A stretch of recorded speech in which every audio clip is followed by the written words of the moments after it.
이거는 부가세액이고 맞습니다. 소득세와 법인세는 세금을 내거나 안 내는 거는 규정이 따로 있다. 네.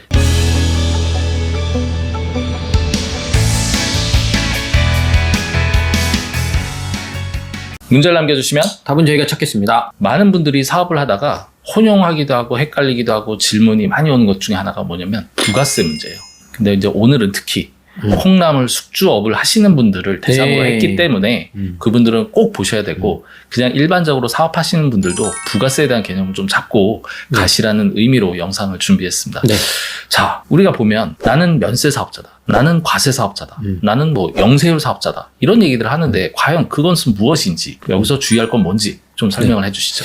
우선 농산물을 판매하면 면세입니다. 그리고 수출을 하시는 분이 영세율이에요. 그리고 일반은 과세죠. 근데 이제 착각하시는 게 영세율과 면세는 부가세가 없잖아요. 영세율이라는 거는 세율을 0%로 해주는 거니까 부가세가 10%인데 면세는 애초에 없는 겁니다. 근데 여기서 이제 헷갈리시는 분들이 세금을 안 낸다고 생각하세요.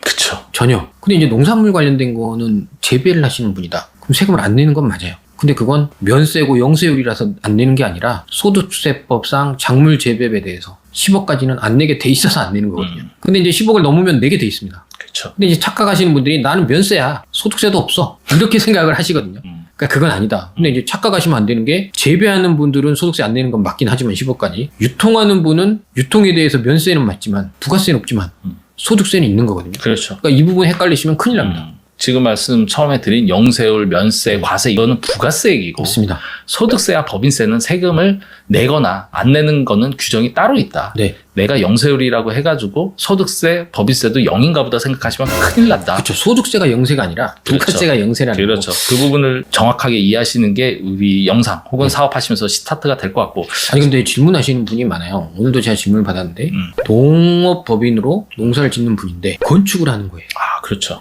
건축은 금액 단위가 무조건 억 단위죠. 그럼 거기에 근데 부가세가 10%면 그렇죠. 몇 천이죠. 공사하는 사람은 부가세를 내야 되기 때문에 10%를 줘야 됩니다. 즉 공사업자한테 10%를 줘야겠죠. 그렇죠. 근데 이분들이 말하는 거예요. 야, 나 부가세 환급 받아야 된다. 환급을 받아야 된다. 이게 몇 천이잖아요. 그렇죠.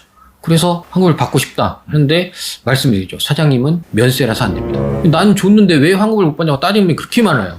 그러니까 모든 세금은 네. 환급이라는 개념은 그만큼 세금을 냈을 때 그렇죠. 낸 거에서 환급이 있는 건데 면세나 영세율인 분들 중에는 이미 세금 낸 게 없기 때문에 없죠. 당연히 받을 것도 없다. 네. 그러다 보니까 이제 건축이나 이런 부가세 업체, 뭐 포장재를 산다든 이럴 때는 부가세를 주지만 환급이 안 돼서 조금 애로사항이 있죠. 맞습니다. 자, 그런데 뭐 얘기가 되다 보니까 그래도 영세율하고 면세율은 또 부가세 환급에서는 좀 차이가 있다. 그렇죠. 영세율은 환급이 있는 거죠. 면세는 애초에 안 냈으니까 환급이 없는 거고 영세율은 혜택을 주는 거거든요. 네. 그래서 영세율 업자는 환급도 가능합니다.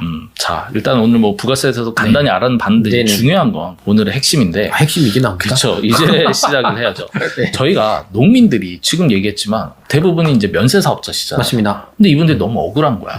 아, 내가 이 나라를 위해 식량 자원을 열심히 하고 있는데 아니 나는 뭐 포장재부터 시작해가지고 각종 기계를 산다든지 뭐 건축을 한다든지 이럴 때 부가세에 대해서 하나도 환급 안 든다? 너무 억울한 거고 네. 그 돈만큼 더 나가는 거 아니냐. 네. 그래서 이런 것들에 대해서 사실은 농민도 부가세 환급이 가능한 품목들이 정해져 있죠. 그렇죠. 농업용 기자재라고 있는데 이게 뭐 별지로 해가지고 쭉 리스트가 있습니다. 근데 이제 그 품목들을 사게 되면 환급이 됩니다. 보통 그게 농협이나 이런 데서 환급 대행을 해주거든요. 그렇죠. 그래서 뭐 이게 되냐 안 되냐 뭐 저희나 뭐 기장 담당자한테 묻는 것도 좋지만 농협 아까 얘기했습니다. 그렇죠. 아니면은 농자재 판매 업체 네. 물어보면 본인들이 알아요. 대행해줍니다. 이거는 환급이 되는 품목이다 아니다. 그러니까 이걸 확인하는데 자 다시 또 이제 본론으로 들어가죠. 오늘은 좀 파고 들어가는 것 같아요. 네. 저희가 이 영상을 아주 오래전에 한번 찍으면서 맞습니다. 억울한 분들을 한번 얘기했어요. 뭐냐면 콩나물, 콩나물 재배업.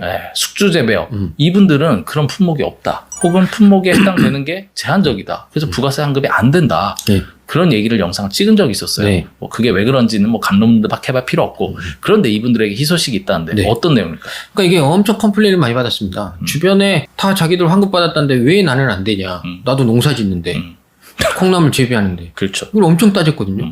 내 친구는 됐다. 넌 도대체 능력이 있는 거냐 없는 거냐. 제가 그때마다 법전을 다시 찾아요. 근데 법전에 콩나물 재배업은 안 된다라고 딱 명시가 돼 있었거든요. 그렇죠. 그게 이제 바뀌었습니다. 콩나물 재배업도 되는 걸로 2월 28일 이후 올해 그럼 이제 3월부터죠. 네. 3월부터는 콩나물 재배업자도 농업용 기자재에 대해서 매입을 하면 환급이 됩니다. 그렇죠. 그래서 이제 기존에 이제 세무 기장을 하시는 분들이나 네. 아니면 농업 콩나물이나 숙주를 재배하시는 분들 같은 경우에는 이게 품목이 확대가 됐네 해서 본인의 매입 품목을 좀 정리하셔가지고 검토를 받으시면 좋을 네. 것 같아요. 일단 뭐 저희 업체들 중에도 콩나물이나 숙주 업체들 상당히 많은데 그렇죠. 이분들에게 희소식이 될 것 같고요. 이제 원망은 듣지 않아도 됩니다.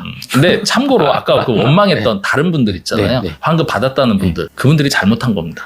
그러니까 그분들은 잘못 받았던가 아니면 제법이 아니었겠죠. 아니면 다른 재배업을 하거나. 그렇죠. 예, 그렇기 때문에 박세무사가 틀리진 않았다. 네. 그리고 이제 중요한 건 이제 박세무사 이 개정안을 익혔으니까 네. 앞으로 기장하시면서 놓치지 않고 면밀하게 해주는 게 필요할 것 그럼요. 같아요.